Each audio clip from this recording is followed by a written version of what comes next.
Hello বন্ধুরা, তোমরা প্রত্যেকে কেমন আছো? আশা করি প্রত্যেকে খুব ভালো আছো। আর আমি তো তোমাদের ভালোবাসায় খুব ভালো আছি। তো সেইদিন সন্ধ্যাবেলা বেরিয়ে পড়েছিলাম আমরা দিদিরা দিদিদের ফোন কেনার উদ্দেশ্যে। তো দিদিদের ফোনটা অনেকদিন থেকেই খারাপ হয়ে গেছিলো। সেই কারণে অনেকদিন থেকেই বলছিল ফোনটা কেনার কথা। তো আমাদের সময় হচ্ছিল না। ফাইনালি সেদিন সন্ধ্যাবেলা আমাদের সময় হলো। তো আমরা একসঙ্গে সেদিন চলে গেলাম গৌরীতে, সুপার মার্কেটের ওখানে। আমার সবসময় মানে অ ১ম সারিতে পছন্দের জায়গা হচ্ছে ফোন কিনতে হলে আমি এই গৌরী থেকেই আমি সবাইকে বলি কেনার কথা। তো যাই হোক, এবার যার পছন্দ যেমন। আমার এই গৌরীতেই ভালো লাগে অ্যাকচুয়ালি। তো দিদিও যখন বলল আমি বললাম এখান থেকেই নিতে। তো এই যে ম্যাডাম যেহেতু ভিডিও করেন, তো ফোনটা বেশি উনিই ব্যবহার করেন, তো উনিই দেখে পছন্দ করলেন যে কোনটা নেবেন, কোনটা নেবেন না। তো ওই মডেলটাই ওনার পছন্দ হলো, এটাই উনি নেবেন ঠিক করলেন, কিন্তু কালারটা ওনার পছন্দ হয়নি। এই ফোনটার মানে ৩ টে কালার ছিল। ম্যাডাম ডিসাইড করলেন যে পার্পল যে কালারটা রয়েছে সেটাই নেবেন। দেখো, সত্যি খুব সুন্দর লাগছিল, ওয়াও লাগছিল।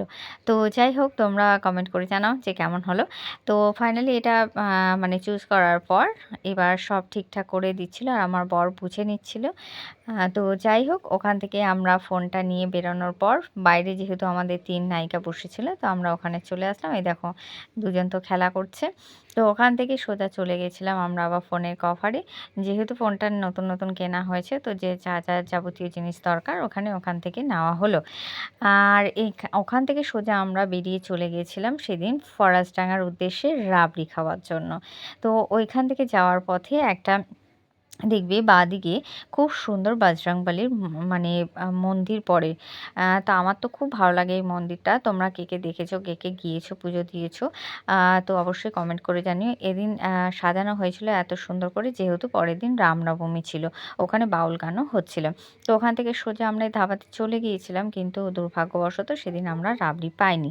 তো নতুন ফোন নিয়ে চলছে ফটোশ্যুট। এই দেখো, এক ম্যাডাম ফটো তুলছেন, মানে তুলে দিচ্ছেন, আরেকজন তুলছে। হ্যাঁ, রাবড়িটা পড়ে গেছিলো না পুড়ে গেছিলো, যাই হোক কিছু একটা বলল, যেই কারণে অত দূরে গেলাম কিন্তু খেতে পারলাম না। তো আমার বর হচ্ছে খাদ্যপ্রেমিক যাকে বলে, খেতে খুব ভালোবাসে। তো গিয়েছে অত দূরে না খেয়ে কি আর বাড়ি আসবে? দেখো ঠিক খেয়ে বাড়ি আসছে। তো আসার পথে যেহেতু পরের দিন ছিল রামনবমী, তো আমি আর দিদি পরের দিন যেহেতু পুজো দিতে যাব, ওর জন্য ওখান থেকে ৫ ফল নিয়ে নিলাম। তারপর সোজা চলে গেছিলাম মঞ্জুশ্রীতে। মঞ্জুশ্রীর থেকে মিষ্টি নিলাম। এই দেখো, জিআই স্বীকৃত মুর্শিদাবাদি ছানা বড়া। তোমরা কে জানো? আর যারা জানো না তারা আমার এই ভিডিওটা থেকে জেনে নাও। এই হচ্ছে সেই ছানা বড়া, জিআই স্বীকৃত। তো মঞ্জুশ্রীর মিষ্টি আর জয়মাকালীর মিষ্টি আমার বেস্ট লাগে। তোমাদের কেমন লাগে আমি জানি না। তো যাই হোক, এখনও ওয়াইএমের মাঠে বহরমপুর মেলা চলছে, কিন্তু দুর্ভাগ্যবশত আমার এখনও ওখানে ঢোকার সুযোগ হয়নি। মানে আমি সময় করে উঠতে পারিনি ওই মেলাতে ঢোকার।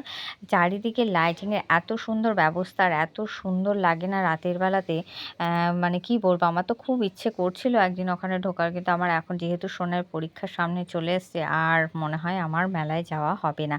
তো যাই হোক, আমি আজকের ব্লগটা এখানেই শেষ করছি। কেমন হলো তোমরা অবশ্যই কমেন্ট করে জানিও। একটা লাইক, কমেন্ট, শেয়ার করে দিও।